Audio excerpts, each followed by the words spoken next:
Good afternoon, ladies and gentlemen, and a warm welcome to this SICC webinar, Trade Matters, Creating New Opportunities for Trade with Europe.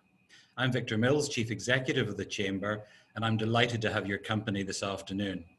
I'm also delighted that we are hosting again Dr. Deborah Elms. If there is one trade guru that businesses can count on, it is Deborah Elms. She's quite remarkable, not only in her ability to understand the complexities of free trade agreements, but then to communicate what they mean for business. A few weeks ago, Deborah was with us to talk about the EU-Singapore Free Trade Agreement. And today she's going to be speaking primarily about the EU-Vietnam Free Trade Agreement. And both these free trade agreements were the subject of plain English guides, which the Chamber commissioned Deborah to produce. And they've been very well received, and we'll be continuing our collaboration with Deborah and her wonderful team at the Asian Trade Center. So this afternoon, ladies and gentlemen, in a short while, I'll ask Deborah to make her presentation. And then there'll be a Q&A after Deborah has completed her remarks. At any time during this webinar, feel free to type in your questions in the Q&A function, which you'll find in the bottom of the Zoom screen. So without further ado, ladies and gentlemen, a warm welcome for Dr. Deborah Elms. Over to you, Deborah. Thank you very much. I am delighted to be here and very happy to be talking to all of you today. And in particular, I'm going to be talking about these two trade agreements, and particularly on EU-Vietnam, that have just come into force. And the EU-Vietnam agreement began on August 1st. So those of you who are sitting in your chairs thinking, oh my goodness, we're not ready, we haven't used this agreement, I didn't even know it existed, don't panic. It's because it's brand new, literally brand new.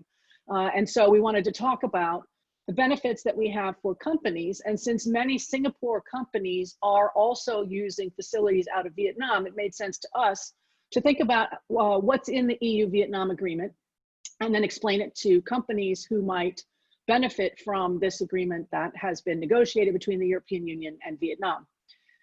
We have also prepared, as Victor just mentioned, a couple of guidebooks for your company to use in thinking through and understanding in what we hope is more plain English, what these trade agreements mean for your company, how you might be able to use them, what are the particular benefits, what are the challenges around using different FTAs, because every agreement is different. So even with the European Union agreements, there is some significant differences in many respects between EU-Singapore and EU-Vietnam.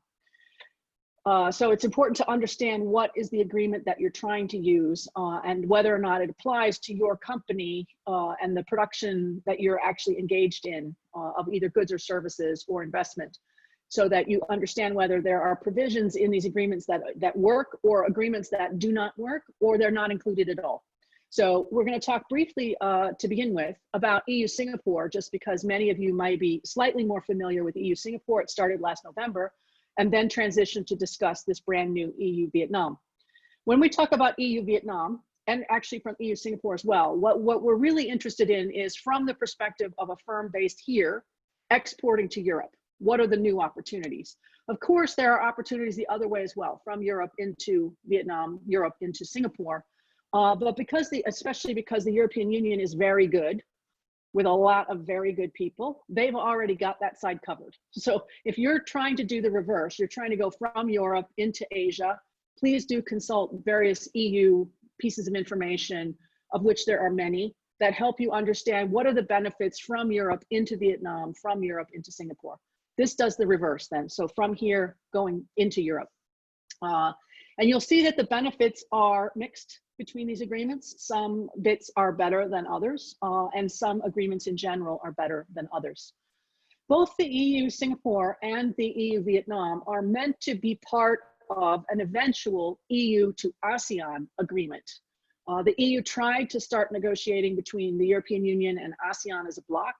They realized fairly quickly that this is not how ASEAN actually works, that ASEAN has 10 members who all show up at a meeting.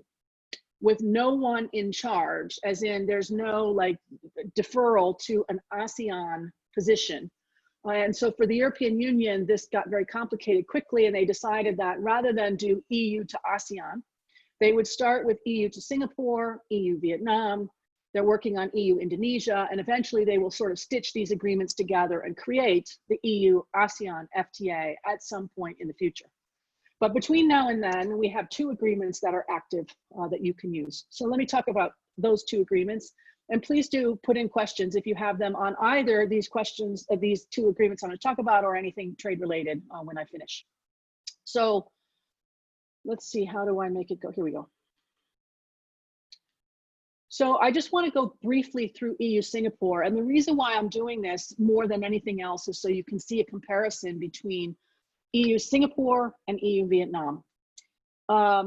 These slides will be available to you after the session. They'll be sending out the PDF version of them. So don't panic if you haven't had an opportunity to look at them in depth. The first point I would make is that Singapore is by far the largest trading partner in ASEAN and has been for some period of time. So the agreement that we're talking about, these 2 agreements, are with important markets in ASEAN, Singapore, and then with Vietnam. But do note that the volume of trade, the volume of services trade, and the volume of investment between the EU and Singapore is significantly higher than anywhere else. So I think it's just worth remembering that as we look at this. Now, the agreement with Singapore came into force already.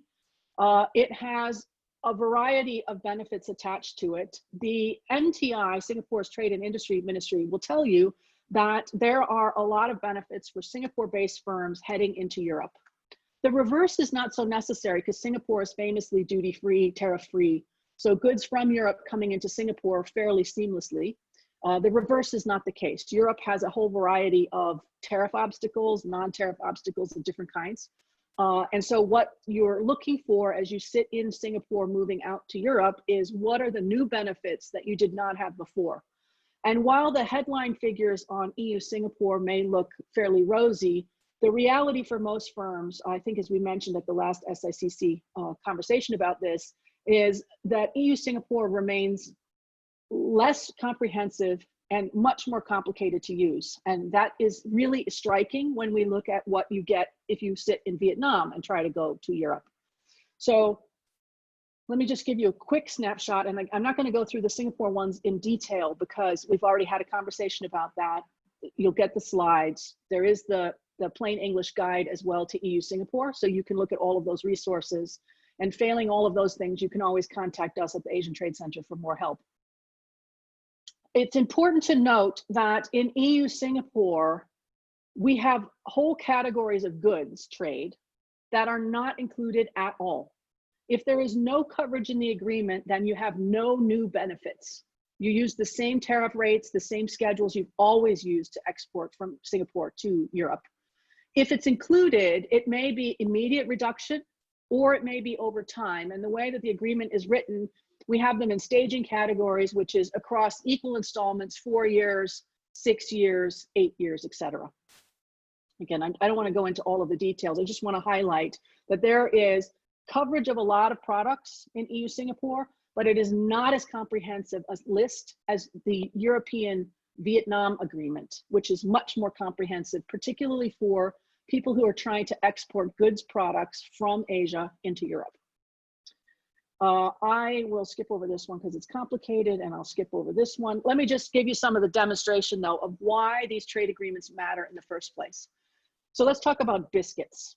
And this happens to be something that Singapore does make. You may not be aware of this, but Singapore does have some food manufacturing, and biscuits is one category. If you were to ship biscuits into the European Union ahead of this agreement, so last year, you would have faced the following tariff rates: 9 plus EA max 20.7 plus ADF/M. Now, I defy most of you to explain to me in plain English, what does that mean? It took us a very long time to unravel this because it's very complicated and the information is not as clear as you would like. But basically, you have to pay, if you want to export a biscuit from Singapore into the European Union, you had to pay 9%, plus you could not have more than 20.7% of the value of the product as an agricultural component, plus an additional cost for flour. You say, wow, that is, I don't even know what that means. I have no idea, frankly, how to make a biscuit that would comply with those rules. But let's imagine, for the sake of argument, you managed it. Kudos to you. You have this very complicated tariff rate that you've been paying for some period of time now into the European Union out of Singapore. You say, well, what's the benefit of an FTA? Well, one key benefit is the following. By 2023, there will be no tariff on biscuits shipped from Singapore into Europe. Now, that is a massive competitive advantage that a Singapore biscuit producer has using the FTA compared to someone who is not using the FTA or has no access to the FTA. So if you're a Malaysian biscuit manufacturer trying to export to the European Union, you in Malaysia will still pay 9 plus EA max 20.7 plus ADF/M, while the Singapore-based biscuit producer will pay nothing. That is a massive advantage to the Singapore producer over the Malaysian biscuit producer. And it's such an important competitive advantage that biscuit producers in Singapore that may never have tried to export to Europe in the past because it was just too complicated and too expensive may suddenly find that there are a lot of opportunities across the EU for exporting biscuits. And so one of the reasons why I want to highlight this is the complexity of trade means that FTA benefits are substantial and significant. And many firms I know will say, they'll look at this and they'll say, well, of course, we must be using this FTA thing because if it's so complicated and you're telling me it's going to be so easy, it must be the case we're already using FTAs. Because why wouldn't we? This is a crazy idea. Why wouldn't we use FTAs?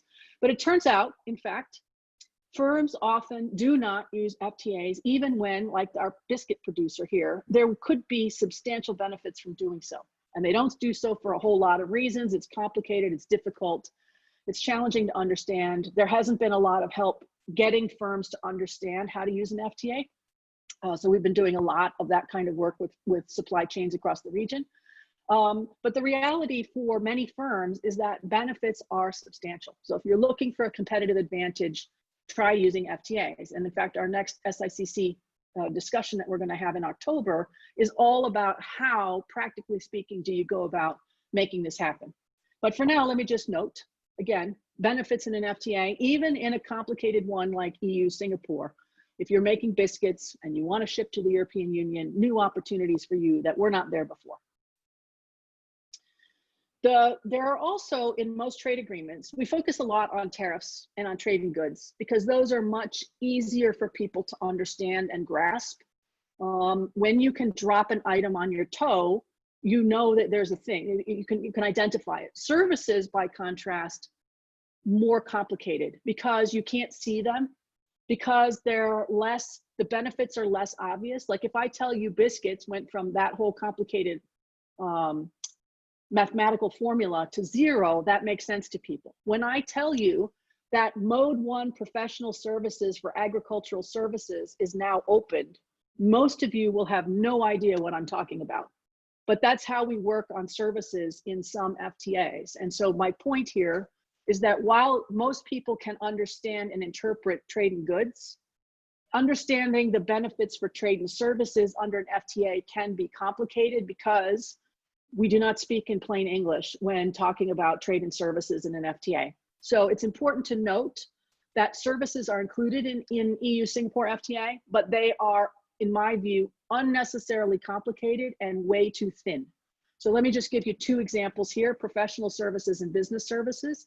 If you want to sit in Singapore and deliver these services into the European Union, you can. You could do it before, but it wasn't guaranteed. You didn't have automatic market access in certain ways. But if I show you, I think, let me just check here, the next slide, one after that.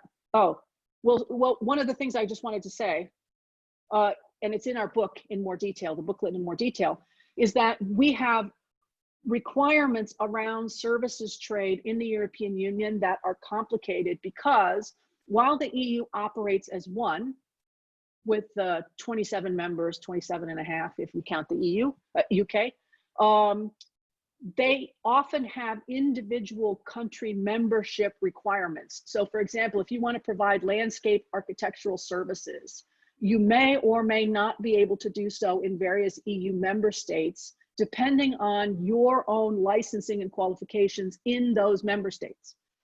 You'll see this when I get to the EU-Vietnam discussion. So while we have commitments in the agreement, do note that there can be domestic level obstacles to making that happen in the European Union. Remember, we're only looking from Asia to Europe. The same thing, though, to be frank, is true in the opposite direction as well. Okay, so what I want to talk about, though, in general, is this newest agreement. So I just wanted to highlight that there is an EU-Singapore agreement. You should be using it. Benefits, little bit scattershot.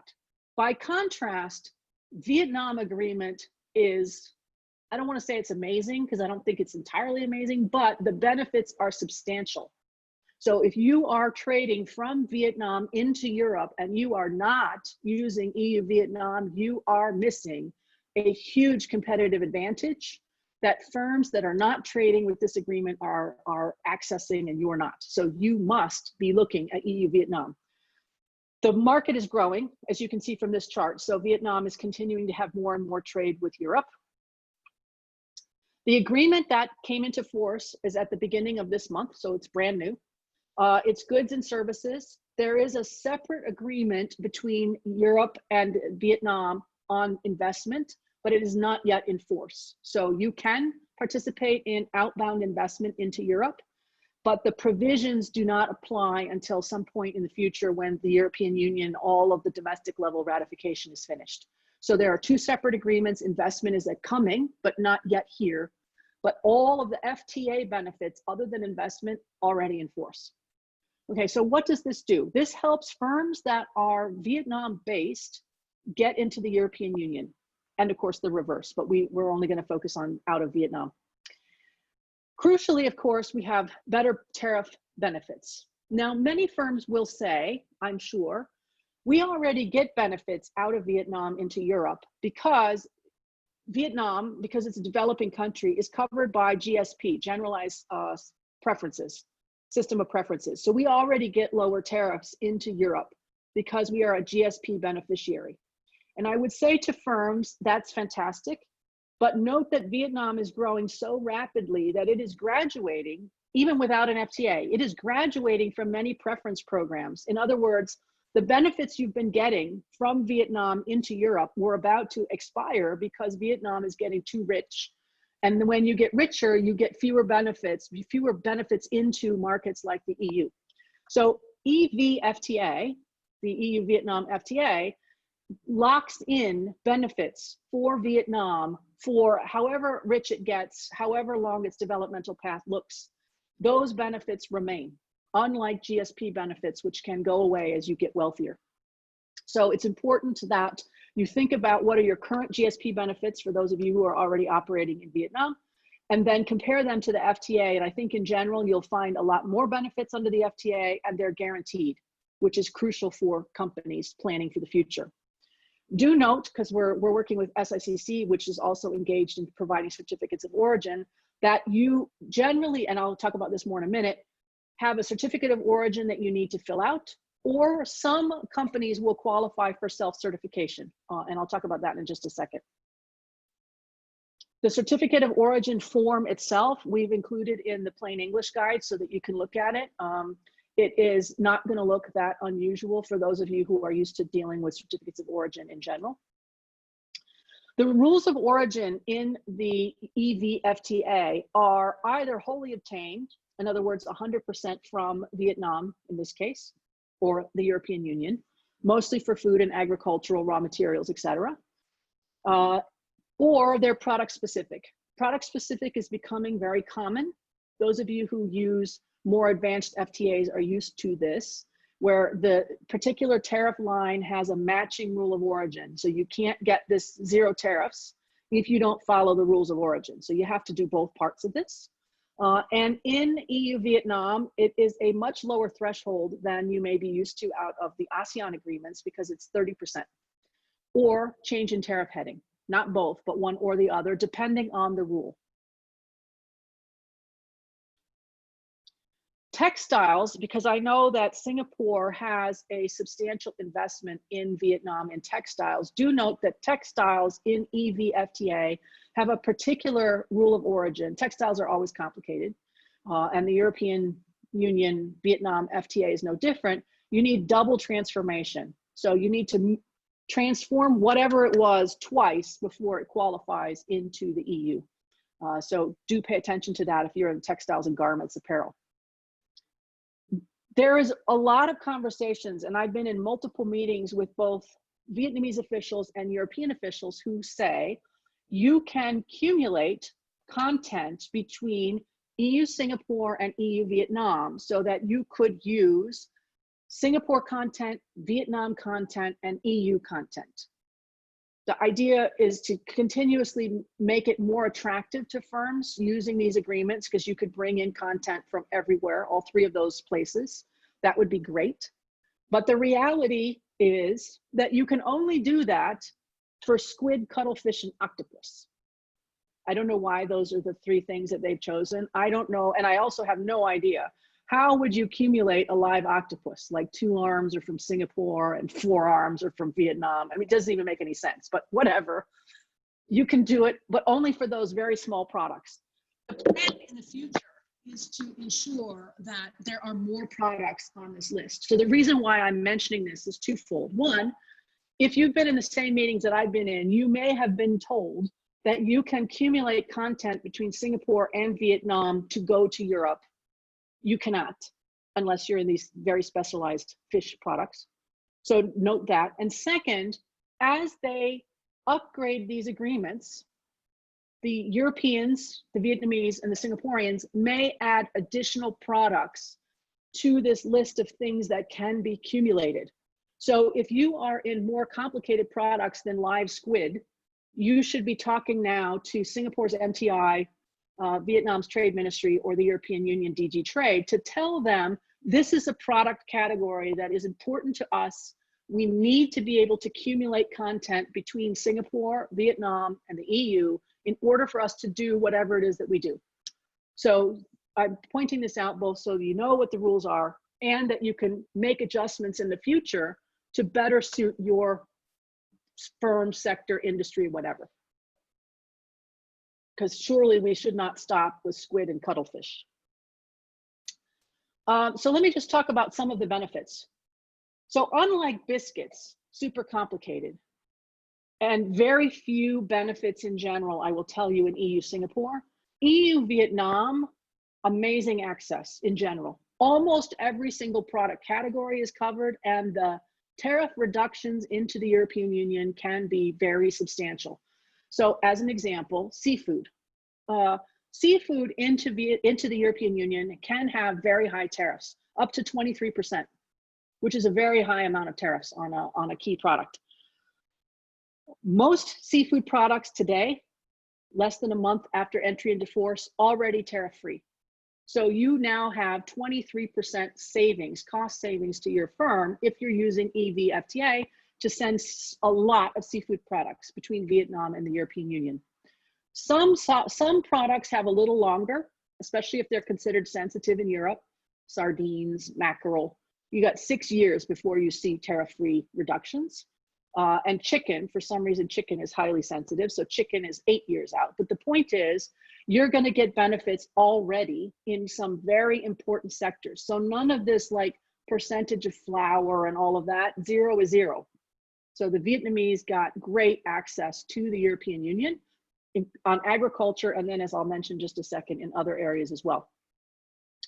Coffee, as an example, if you're not sourcing, if you're a European grocery store and you're on the phone with us today and you're importing coffee from anywhere but Vietnam, you're paying too much, because Vietnamese coffee items are now 7.5% cheaper, or 9% for decaf, or 11.5% cheaper for substitutes that contain coffee. In other words, you should be switching your sourcing to Vietnamese coffee producers because they can save you money as you move from Vietnam into the European Union.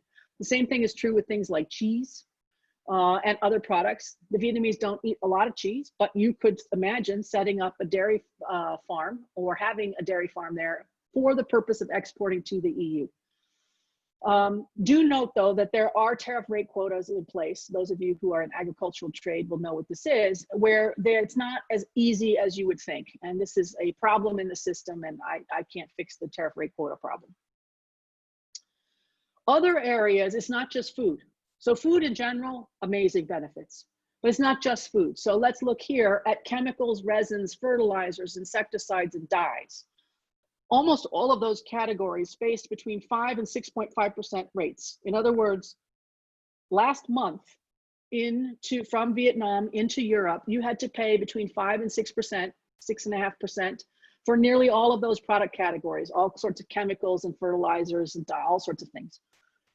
If you use the FTA, most of them have already dropped to 0 today. So as long as you meet the rules of origin and you're eligible for EU-FTA, you now have 0 tariffs. That's like a 5% overnight cost savings that you just got compared to competitors who are not using EU-FTA.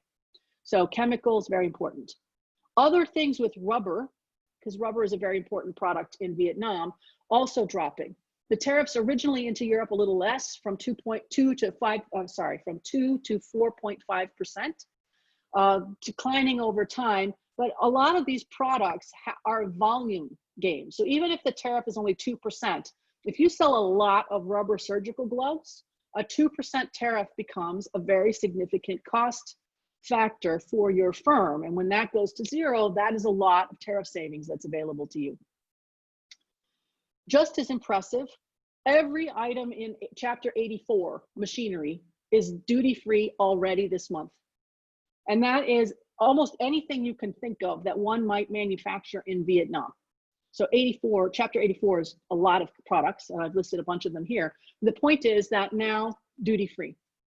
Now that's very different, I would say, also than the EU-Singapore agreement, which does not do so. So the point of this is EU-Vietnam has tremendous benefits. Many of them are already live. You should already be taking advantage of them. Others are phasing in over time as they cut usually in even installments. But you will have 0 tariffs out of Vietnam into Europe on most of the goods that you might be trying to export. So again, not using the FTA, you should be using the FTA.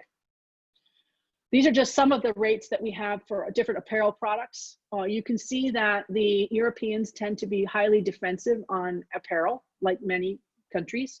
So you have MFN rates, which is the rate that you pay without an FTA, of 4.7 to 12%, and they are dropping either immediately or over a 6-year time frame to be 0. So if you're manufacturing umbrellas and t-shirts and bedspreads and outdoor coats, you will save money using EU-FTA. Now, there are a few requirements that I want to highlight to people, because if you're sitting in Asia, you may not have been working with the European Union because you've had to deal with high tariffs in the past, or there are a few new rules that are important. So one rule that is crucial, if you're going to export from Vietnam, this is not part of the Singapore agreement, but from Vietnam, you have to have an EU economic operator. And you need to have a designated EU economic operator in order to sell in the EU. And the point of that on the European side is to ensure that if there's a problem with your product, they can find someone to hold accountable for counterfeit items, fraudulent items, unsafe products, etc. So you need an EU economic operator. And I think this is a second rule that people are likely to miss. You have to have something called a REX number. So you need to make sure that your firm out of Vietnam has this REX number in the EU in order to complete the shipments. That is a component of EU-Vietnam, must have the REX program in place. Singapore doesn't need that, but Vietnam does. So I want to flag that for a Singapore-based audience, make sure that you have this REX number.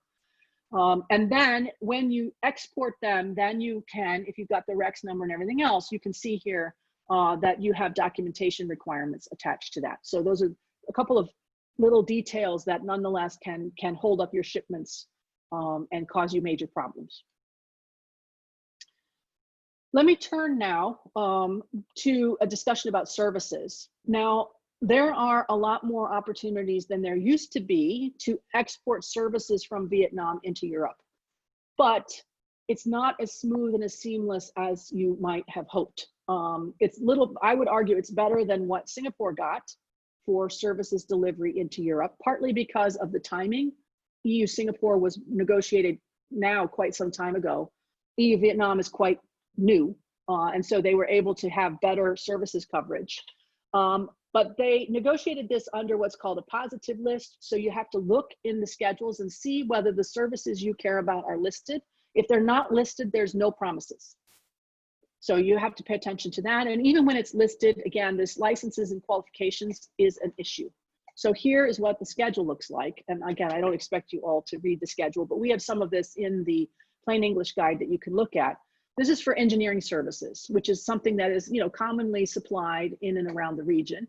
So if you want to supply engineering services from Vietnam into Europe, you face this particular challenge. And what I want to highlight is you can see these countries in ATSI, in BGCYEL, etc. Those are individual member states in the European Union. And each of them, as you can see from this, have different rules that govern the digital delivery. Mode 1 is digital delivery of engineering services. So the point really is, even when it's in the agreement, the sort of small text at the bottom actually may make it difficult for you to deliver digital services or engineering services at all. And you can see here, in Croatia, you have to be approved by the local chamber of engineers, and in other places, you can only do certain kinds of engineering. So there's a lot of sort of technical details around the movement of services that can make it trickier for firms to deliver than they might have expected. There are a lot of other benefits, but I don't want to take all day to talk about things that I think you might be interested in. I would rather actually talk about what you are interested in. So let me stop there and take from you questions about questions that are really pertinent and interesting to you. So either about these two agreements, EU-Singapore, EU-Vietnam, or something else. So let me turn it back over to Victor to moderate questions. Thank you very much. And while we're waiting for people to type in their questions, I'm going to ask you a couple. First of all, what on earth is it with biscuits? I mean, that is quite an extraordinary thing. I mean, who dreams this up? Lobby groups, mostly, right? So what happens in general is you get the trade agreement and trade arrangements, trade policy that people have asked for. So in the European Union, like in most countries, agriculture, extremely important, very well organized, very important. And they show up with, they will show up at a negotiation with this many things that they want to have included in an agreement. And if you're a government official, what do? You say, well, I don't know anything about biscuits. I don't even know how you make a biscuit. Or I don't know anything about how we grow a pomegranate. So what do I know? If you give me something and you say, this is what we need to do for biscuits, then I, as an official, am like, well, okay. And if nobody else says anything, maybe that becomes my policy. So what you find with food, especially, but it's not just food, but food is the worst, is you have very specialized rules often that have been there because some lobby group at some point asked for this and no one else has asked for something else, or that group is so powerful that you can't undo it. So in agriculture, we tend to find real problems around rice, dairy, sugar, sometimes wheat, and beef, pork, some of the fresh meats. These are particularly sensitive agricultural products almost everywhere. And so you will find that in almost every trade agreement, there are complicated rules that cover rice, wheat, sugar, dairy, etc., because those are sensitive sectors. Yeah, and of course, we all know about the Common Agricultural Policy in the EU. So you talked about a REX number. What on earth is a REX number? REX. So it's a particular number that you need now in the European Union. And again,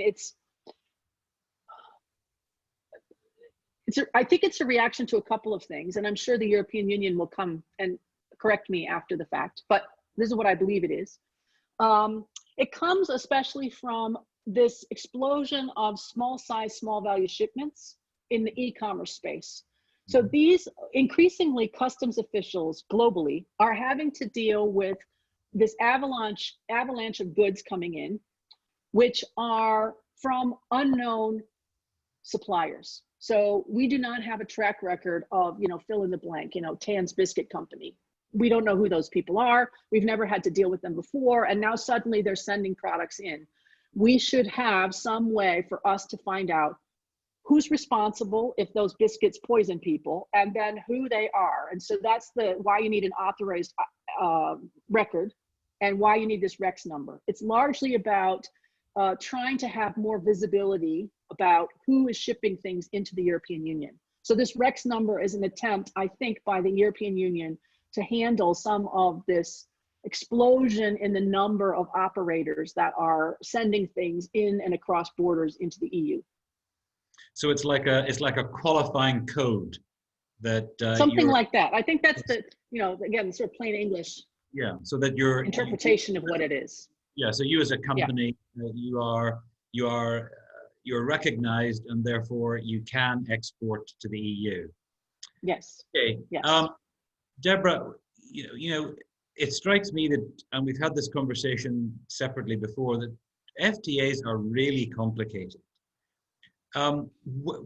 If I'm a company and I'm just beginning to export from Vietnam, for example, I mean, what's the advice? What do I do? How do I start in order that I can find out whether or not my goods are covered?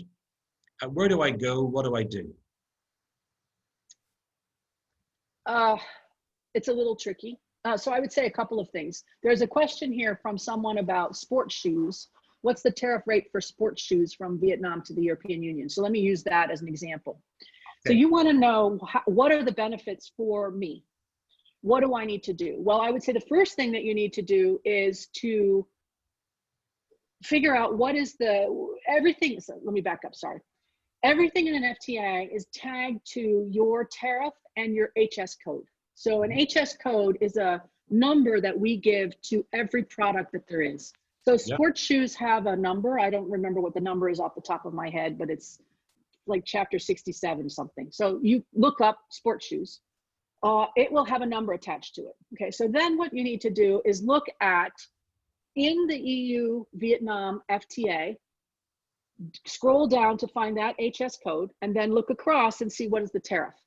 Mm-hmm. So I believe, off the top of my head, that the tariff on sports shoes into the European Union, now why I know this, let's not worry about that one, but I do. I think it's 14.5%. So it's 14.5% to export a sports shoe athletic shoe into the European Union. I think, and again, we would have to look this up. Now you need to know, well, what's the difference between what we got last month when we had no FTA and now?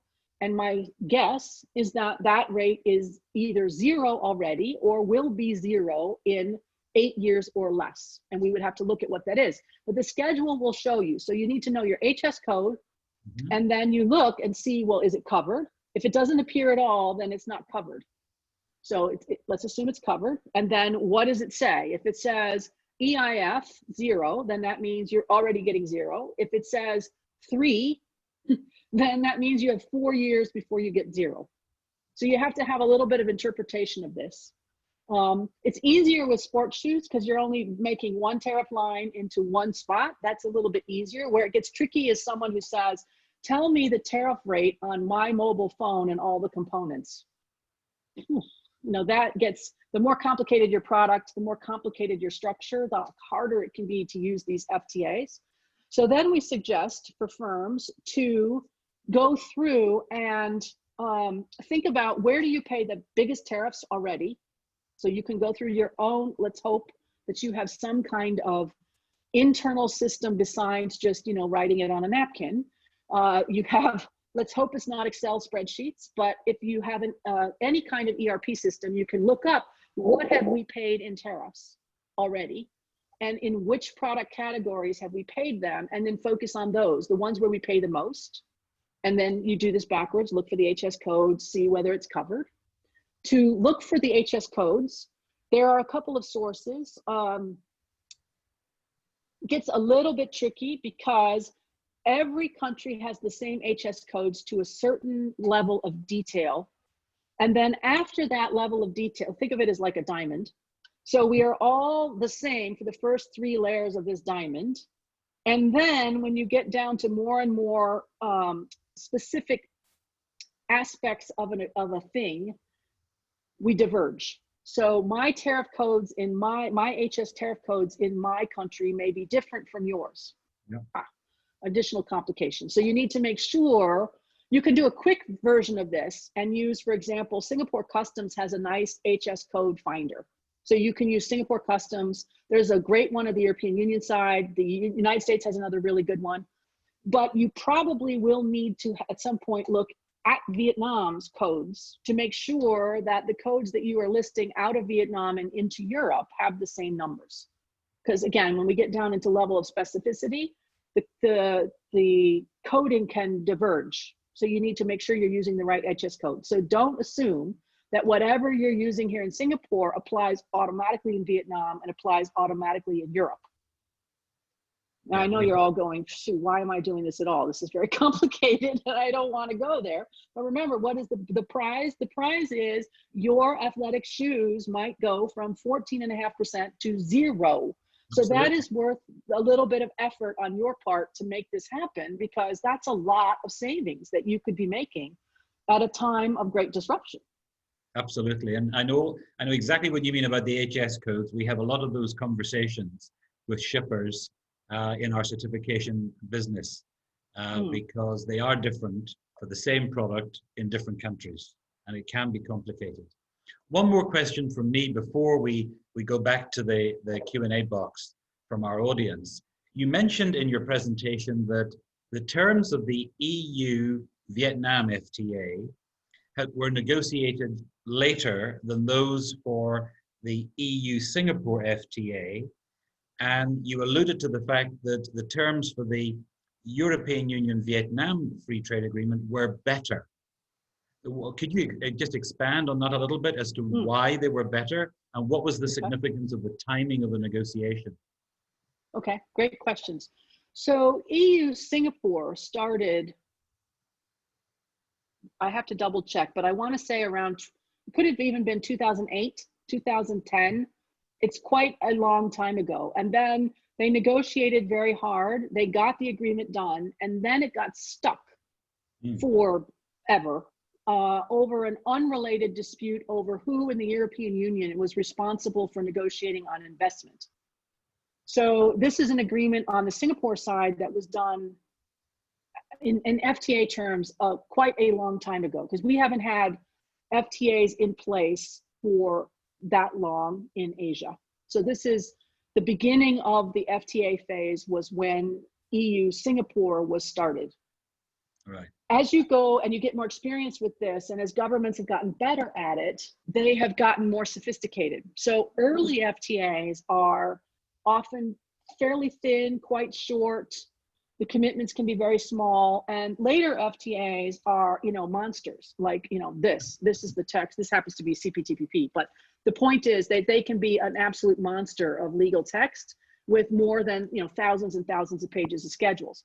So the closer you get to today, generally, the more comprehensive the agreement, the more detailed provisions are more clear, and they're less sort of vague in general. And the schedules tend to be much, much, much more carefully thought through, because you've had a lot of time to talk about it. You've done the internal stakeholder assessments. You've decided, okay, before, when we did, the first time we did this, which in this case might be sort of, EU-Singapore, we said landscape architecture is potentially sensitive. But then if you jump forward to 2018, 2019, which is when EU-Vietnam was under negotiation, it may be the case that Europe had gone through some internal thinking about this and said, actually, landscape architecture, unlikely to be a hugely sensitive topic in most of the EU. And the reality is you don't have a lot of landscape architects in Vietnam who are going to be desperate to provide services in France.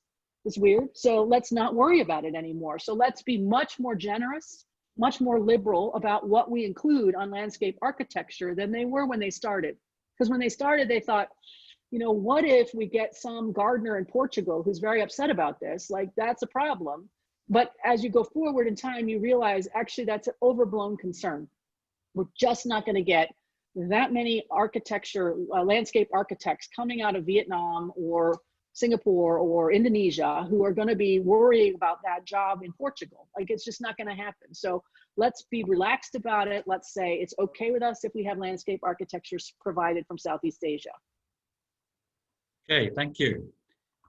Let's have a look at the Q&A box.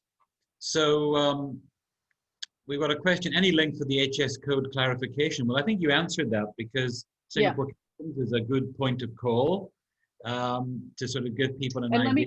Let me just follow up on that one, because I think it's a great question. In general, you know, customs officials, that's what they do. So if you have questions about classification, you can always contact customs officials. You can contact them in Singapore to start the, you know, generally, where do I look? Which chapter am I, because there's 99 chapters, so you don't want to go through all of them. The first 23 are agriculture, and the ones after that are not. You don't want to be scrolling through live squid and fish and all that to find athletic shoes. So you can call Singapore Customs and they will get you closer. But at the end of the day, you need to talk to Vietnam Customs for EU-Vietnam or EU Customs, because you need to just, again, confirm that that's what we're talking about with classification. And in general, in an FTA, they often have rules that provide that if the customs officials give you a ruling about what is a thing, so let me just give you, you know, iPhone, iPod, whatever these headphone thingies are, the case.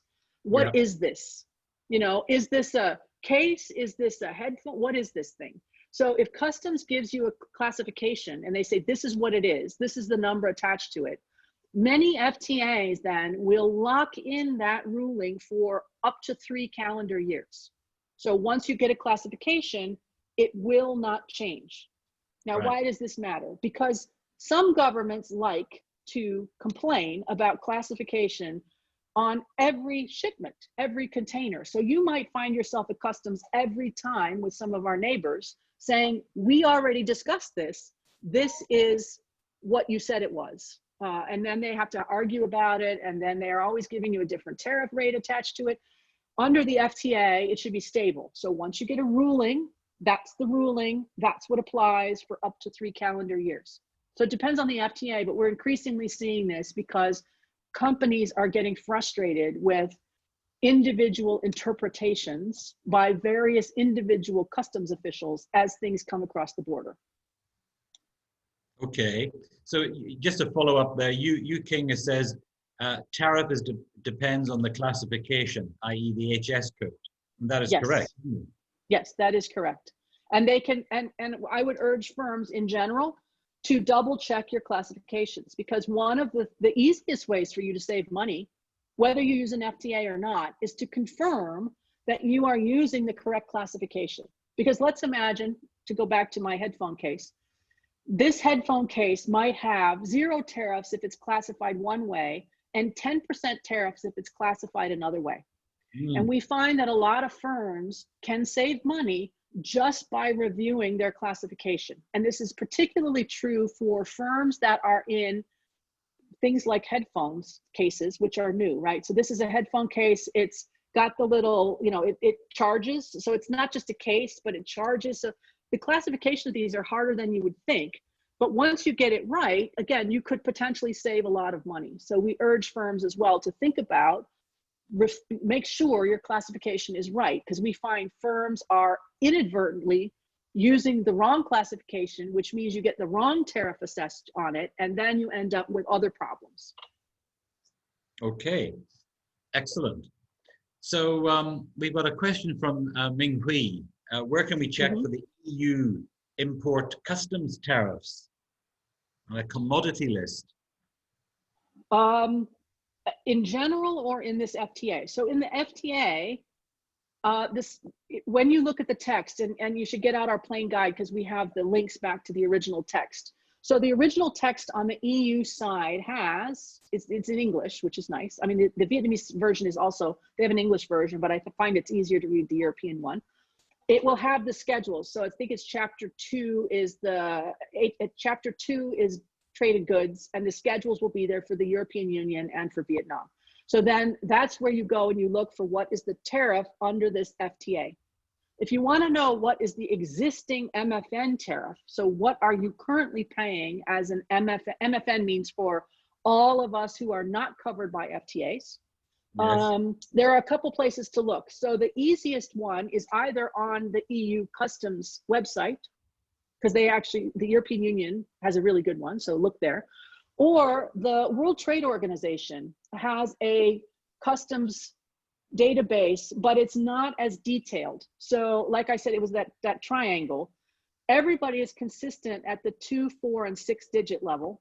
Then the WTO can tell you what are the schedules to the 6-digit level. But if you're looking for the 8 or 10-digit level, and those of you who are in supply chain will know what I'm talking about, that's not covered at the WTO. But if you want a sort of a first look, like what is the general level of footwear tariffs into the EU, you can go to the WTO and it will tell you in this category at the 2, 4, and 6-digit level, here's the MFN rate.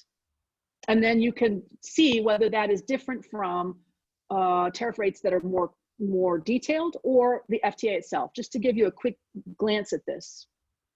Okay, so, and MFN is most favored nation. Most favored nation. That's what that stands for. Most favored nation. What it means is we have 164 countries at the WTO, and MFN applies to all of those countries. So if I provide let's say I provide a 3% tariff on napkins or serviettes, then that is the tariff that everyone in the WTO receives into my country, unless you have an FTA. And if you have an FTA, you get a special benefit of lower tariffs potentially in the napkin or the serviette. Okay. U-King is back. That's nice. A tariff depends on the classification of the HS code. There can be different interpretations. And when there is a dispute, they can be classified by end use or by chemical nature. So how do we get alignment, or do we purely depend on the customs department of the particular countries? That's a big one. That's a great question. And it's a real problem for chemicals. So I would say there's a couple of things. One is that the World Customs Organization, the WCO, is responsible for the first 6 digits of the classification, the first 6 digits of my triangle. Yep. So the WCO comes out with new tariff classifications all the time. And they do so because chemicals, or my headphone case, didn't exist in the past. We did not have headphone cases that had a battery charger that did these little wireless things. Like, this is a new product category. So you have to update the existing HS codes to account for new products or new uses if you're chemicals.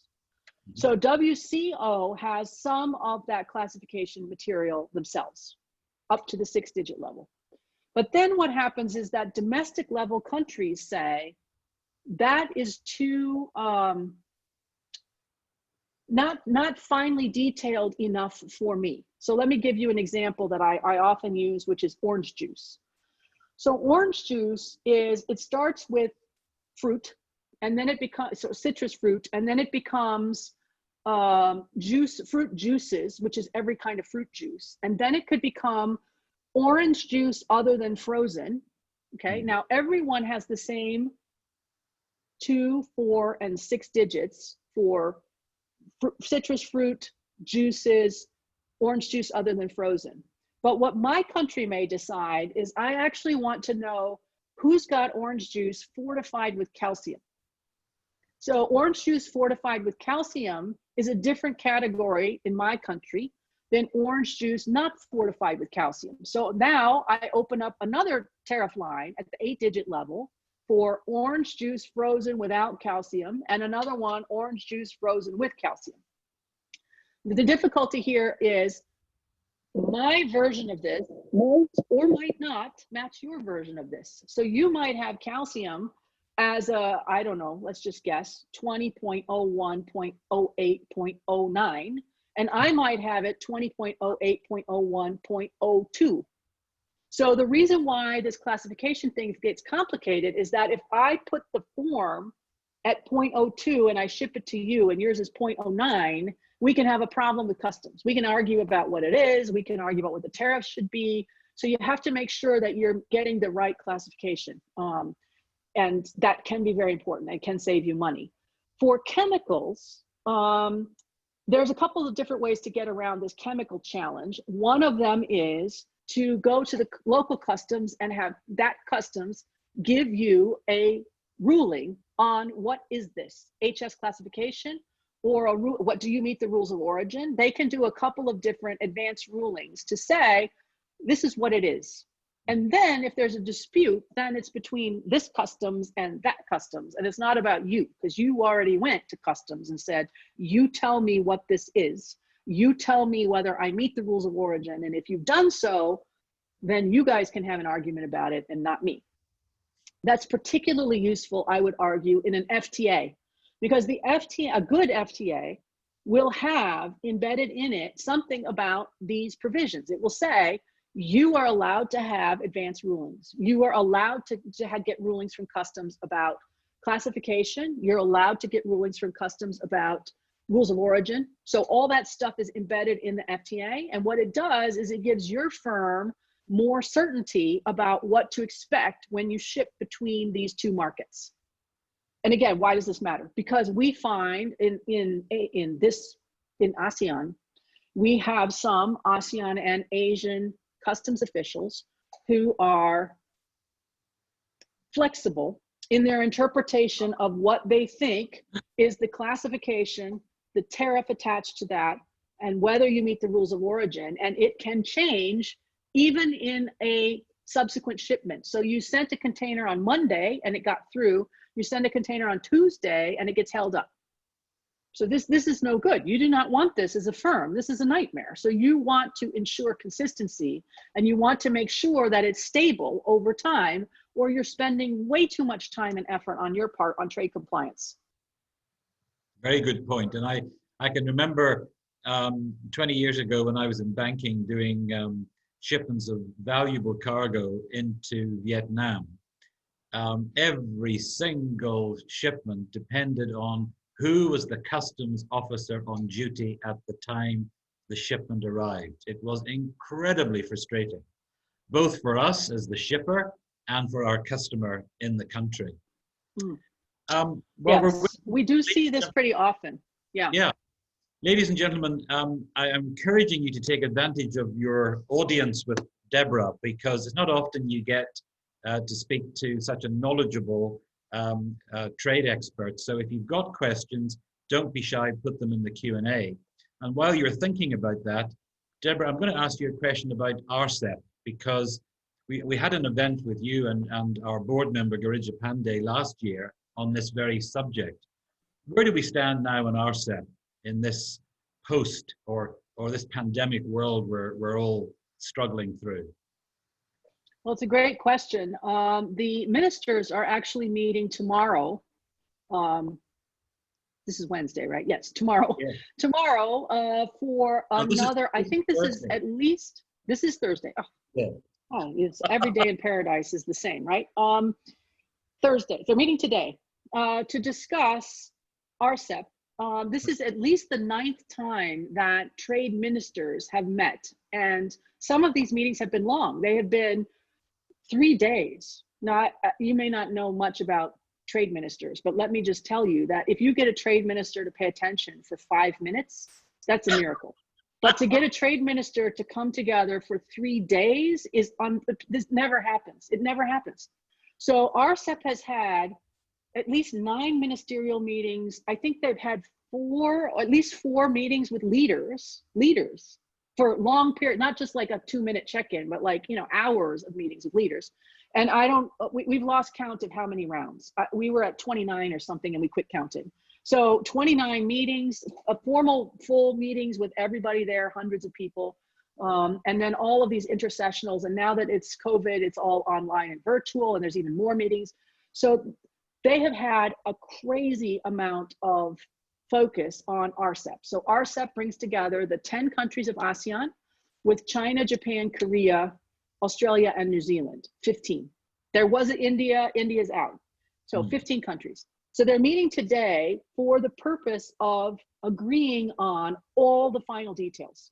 So this was basically finished at the end of last year, but there was some technical challenges. The rules of origin weren't quite done. There was a little bit of complication around the last tariff schedules between, especially China, Japan, because they don't have an agreement. And Japan, Korea also doesn't have an agreement. So getting those last details done has taken a couple of months. But today is the day that they are supposed to agree on the final texts and all the final schedules for RCEP so that they can all go home.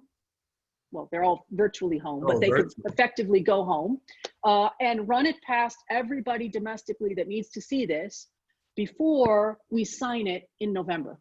And then once we sign it in November, then we will be holding subsequent SICC events to discuss RCEP and how you can benefit from that.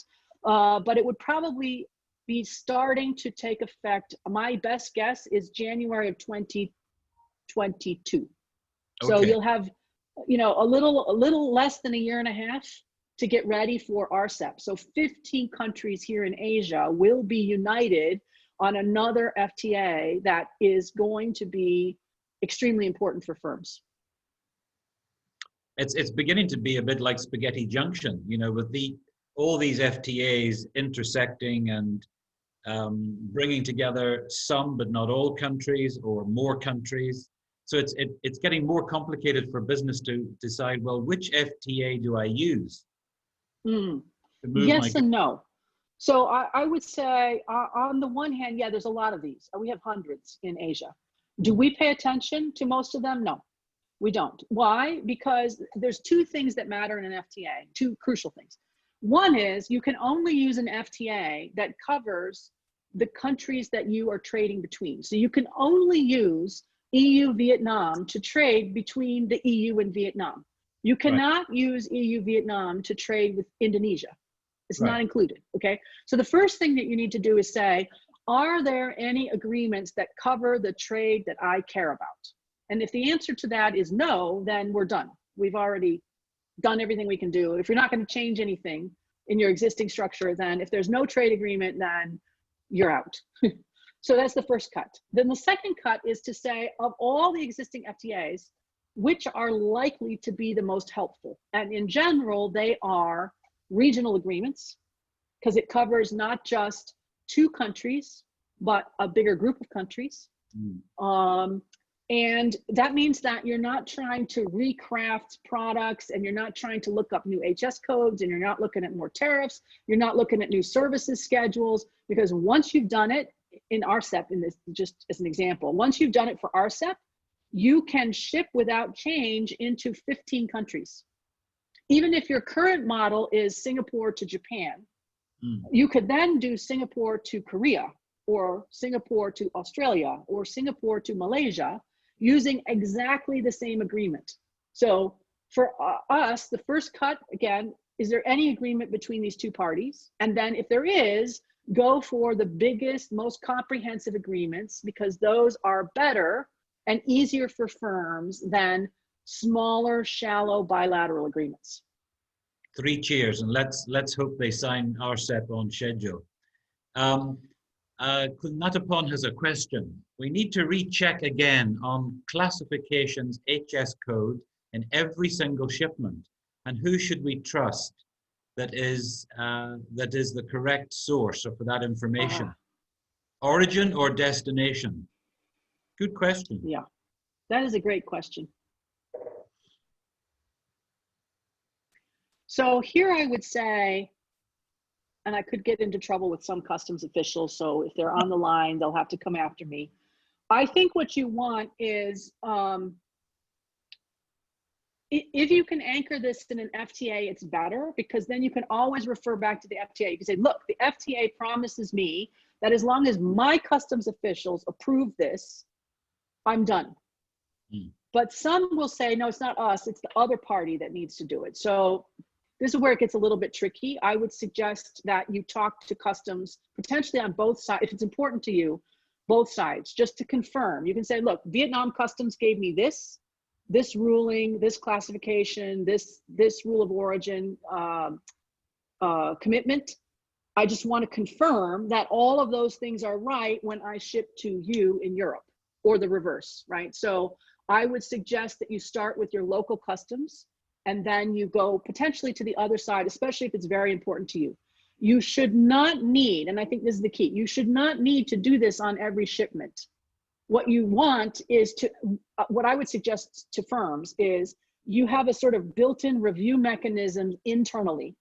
So maybe once a year, you double check to make certain, maybe it's not every year, it kind of depends on what you do, but maybe it's just built-in review. So once a year, we go through our products and we make sure that we have what appears to be the most recent, most relevant HS classifications that tag us to the lowest tariffs. Because let me give you an example for Asean. Asean famously duty-free, 0 tariffs.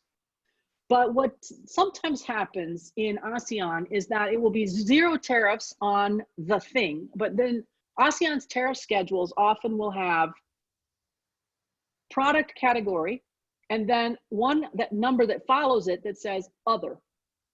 So like ballpoint pen. So it might have ballpoint pen, and then the next line on the tariff schedule is other. This has 0 tariffs, but the next line could have 10% tariffs. And what we find tends to happen in ASEAN is that officials will say, this is not a ballpoint pen. This is an other. And then all of a sudden you're in the 10% tariff category. So this is why we suggest that every so often you review and make sure that you're not getting thrown into the other bucket, it's called other bucket, but that you remain in ballpoint pens where the tariff is 0. Because otherwise, again, you're paying too much tariff. So some of this is important to think about classification. There's a whole nother category of things that you could do on tariff engineering. So some firms get very sophisticated about this. They go through the tariff schedule for where they want to be, and they say, look, tariff, if we get put in this category, we have no tariffs. If we get put in this category, we have 20% tariffs. So what we want is to figure out, how do we go there? How do we reclassify ourselves? Do we need to add an ingredient, take out an ingredient? Do we need to reformulate it somehow? What do we need to do to move from a 20% tariff to a 0% tariff? So tariff engineering is something else that firms can do. There's a famous example of tariff engineering where if you imported a vehicle van without seats, it had very low tariffs. If you imported it, because it was then a cargo van, if you imported a van with seats in it, now it's a passenger van, very much higher tariffs.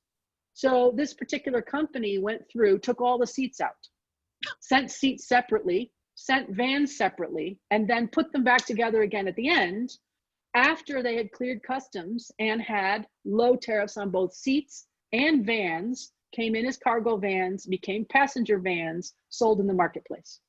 So this re-engineering of tariffs can get very sophisticated and can result in a lot of tariff savings if you're good at it. So never underestimate the ingenuity of business people. Ming Wei has come back to us in the Q&A box.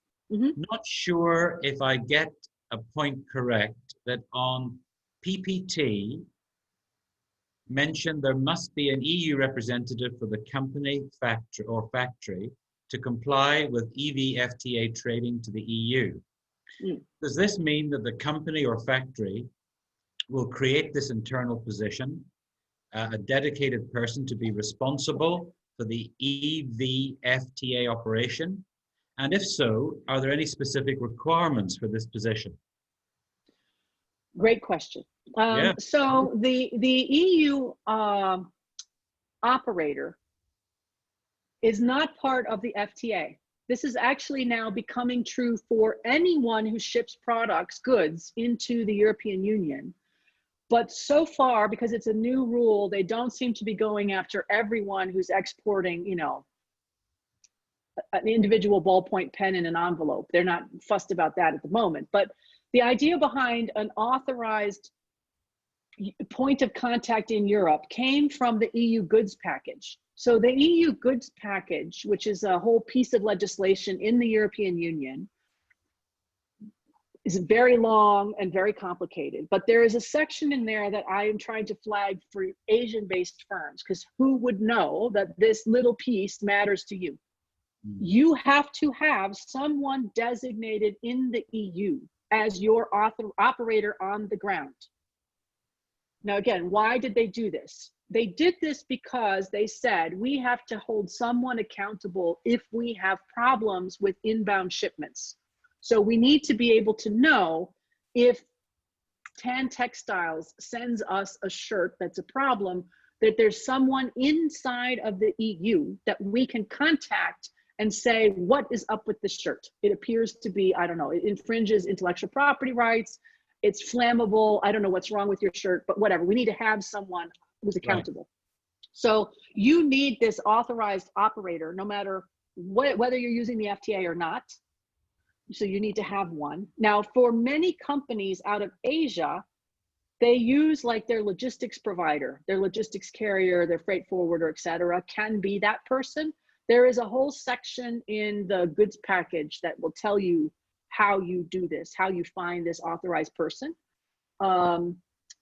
The Europeans swear that this is not going to be complicated for everyone else, but I think it's actually quite complicated, because if you didn't know you needed this, then you wouldn't have one. And then you're going to get afoul of the rules because you had no idea. So the reason why we're flagging it for you now is if you're going to ship goods to Europe, you should think about having this authorized operator inside of Europe, whoever it is, and you can look at the rules to see what the requirements are. And if you're going to use the FTA, you have to have this Rex number if you are above 6,000 euros in a shipment. So really small firms, not necessarily at risk, but you know, firms that ship more than 6,000 euros at a time at risk. So that's what that's about. Great, thank you. Albert raises a very good question. He says, would you foresee this agreement, so the EV-FTA, would it change periodically or constantly as the global situation changes? For example, what happens with US trade in China? Or is it very independent and firm for the next few years? That's some great questions. So one of the reasons why we are particularly passionate about FTAs is that they lock in the rules for governments. So government has, after they've signed these, less flexibility to change the rules when the spirit moves them. So if you have an FTA in place, it doesn't cover everything, let me be clear. Even these really fat agreements, 600 pages of legal text, there's a lot of trade that is outside of that agreement. But if you are covered, those rules are meant to be binding. Either they're legally binding or there is a like you shall endeavor, which means you're supposed to try very hard. So all of that should reduce the risk and increase the certainty for firms that countries that sign these agreements will abide by them in the future. Now, before everyone panics, particularly on the European side, let me just say, however, there is always an exceptions section. So the exceptions are embedded in every FTA. They are in every global agreement. They do things like, you as a government, of course, you have the right to regulate. I mean, that's kind of the job of government. And in particular, you have the right to regulate for human health and life, animal health and life, plant life and health. So you can imagine all of these exceptions right now under COVID are being tested, as some governments say, I am going to now shut down certain amounts of trade for human life, pandemic, et cetera. But they're supposed to be exceptions rather than the rule. And the other one that's a big one that nobody fussed about before the Trump administration came in was national security, which is another big exception. So there are two really broad exceptions. this animal health, plant life, human life thing, and then national security. These are the two big exceptions. There are some others that can be embedded in an FTA, but in general, the point of an FTA is to say, let's bring about better stability, lower your risk of using agreements between parties that sign these things. Yeah, and that's why they're great. Ying Hui has got a good question. Which are the other ASEAN countries that will likely sign an FTA with the EU in the near term? There are already a few ASEAN countries in talks with the EU. Yes, this is true. So we are, okay, so I've lost count again, but I want to say 9 rounds, maybe 10 rounds in between EU and Indonesia. So that one is relatively far down the path of getting done, but anyone who has worked with Indonesia knows things can take time. So that one is taking time in general. And then you may have noticed there's a problem between the EU and Malaysia and Indonesia over palm oil.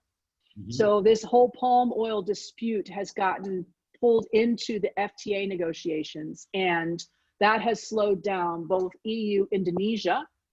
Apparently it seems to be working out a little bit now, but also EU, Malaysia, which is much further behind. It hasn't really taken off at all. And the palm oil thing has made it very complicated.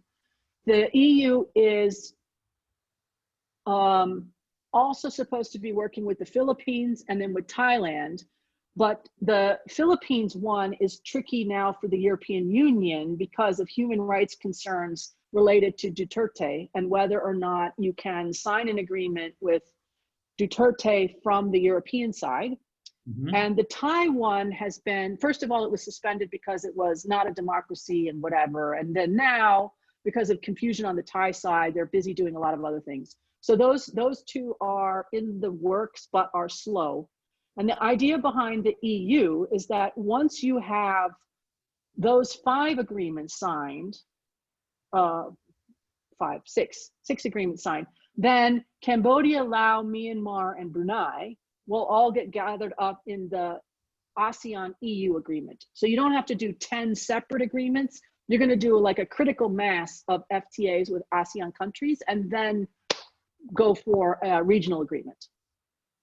Wow, which of course was where they started. They wanted to have a regional agreement to begin with. They did, but I think, I mean, personally, I'm delighted that the EU didn't fall for a regional agreement because I just think negotiating with ASEAN is difficult. It's slow, it's cumbersome, it's challenging, and you won't get, especially if you want an ambitious agreement, you won't achieve it. The problem we have is that many outsiders, first of all, they swallow the ASEAN rhetoric that it's an integrated, harmonized community. But also because they look at what Australia and New Zealand did and they say, well, if Australia and New Zealand managed to get a really good comprehensive agreement 10 years ago, then this should be possible. And I think they misinterpret that and say it should be easy for us to get a region to region FTA in place. Or if you're Canada, because Canada is now, against my strong recommendation, pursuing an ASEAN-wide FTA, it's going to be difficult. I think the EU approach is, in my view, the better one, to start with countries that are enthusiastic and get a sort of template framework, and then you get everybody together, rather than try to do 10 countries that all negotiate separately. It's just, the payoff is, in my view, just not there. Indeed. Thank you so much, Deborah. Tell us now what you're going to talk about at your next webinar with us on the 14th of October. Fantastic. So the plan is to do the following, which is we're doing an awful lot of advisory work right now with companies who are looking to restructure their supply chain, trade war, pandemic, just general good policy. How do I restructure my supply chain while thinking about FTA benefits? Because again, even the most sophisticated companies who are global, who you think, of course, they've got this sorted out, don't have this sorted out, haven't really looked at FTAs, are missing an enormous competitive advantage. And so what we're going to do at the next webinar we're holding is talk about the specific experiences of individual companies in this region, and particularly here in Singapore, as they say, yes, this is a great idea, we should do something with FTAs. Then what? How do you go through the process? And what is it that you need to think about? What are the challenges attached to that? What is included in an FTA? What is not included in an FTA? To give a better sense for the audience of what that journey might look like based on experiences that we've been having with firms in the region who are doing it in sort of real time. So that's the plan for October 14th. That sounds fantastic. Deborah, thank you again so much for your time and for sharing Sure. your expertise with us. And we look forward to seeing you back in October. Ladies and gentlemen, we are at the end of today's webinar. A big thank you for your company. If you have questions for Dr. Deborah Elms, please reach out to her at the Asian Trade Center. We will send you the slides, and we'll also send you the plain English guide to the European Union-Vietnam Free Trade Agreement, in case you missed it when we sent it out to our members a month or so ago. So from me and my team and all of us at SICC, thank you, goodbye, and we look forward to seeing you again very soon. Take care. Bye-bye.